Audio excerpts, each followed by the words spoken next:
Hello again, sculpture class. Today's video is going to be on a short one, which is refining your foundation before you get started on sculpting your details in. Same as the last video, there's two parts to this video. The first is going to be on our polymer clay, and the second one is going to be on our beloved paper clay as usual. In this process, I would recommend you working in an open air space, preferably not the room that you are working in or enclosing space or some place that next to your bed. It can get really dusty and it is really unhealthy to breathe it in. Also, please wear a mask when you are working on this or sanding your piece of work, and 95 type would work the best. So let's get started.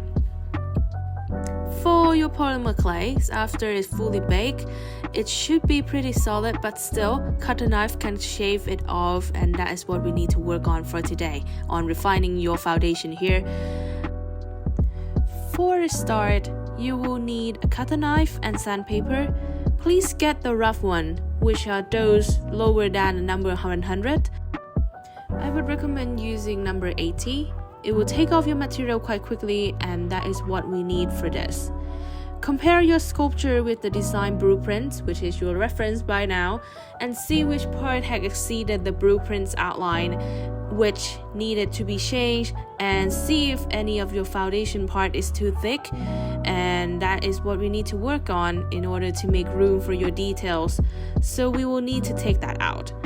In case your foundation is perfect, you can just skip this entire step and start sculpting on your details. After checking with that, going in with a cutter knife first, shave out the big part that you can see. Remember to take off just little by little by the surface and not going in too deep, because if you do that, you might end up regretting it, and it would probably stuck in too. So highly not recommend doing that. After taking your materials off with a cutter knife, it is time to go in with sandpaper.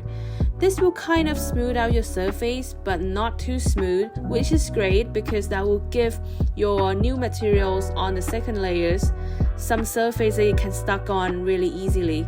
So your next layers of polymer clay will work better on that. Once this is perfect, brush off the dust and you can continue working on your detail right away. Now, onto the paper clay. I think you may have remembered the experience of refining your paper clay already, but there will be a little tip for you here. Same as the polymer clay, we can shave it off with cutter knife. Once you have compared your sculpture with the blueprints or the reference that you have got in your hands, in this case, taking it off with cutter knife can be harder than sand it off with a sandpaper. So I would recommend using a sandpaper first, or you don't have to use a cutter knife at all if you like to.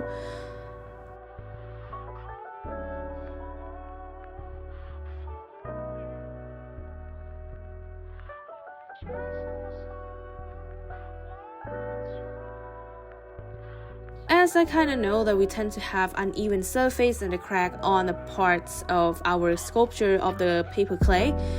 From time to time, it's happened quite often, so here is what you can do for that.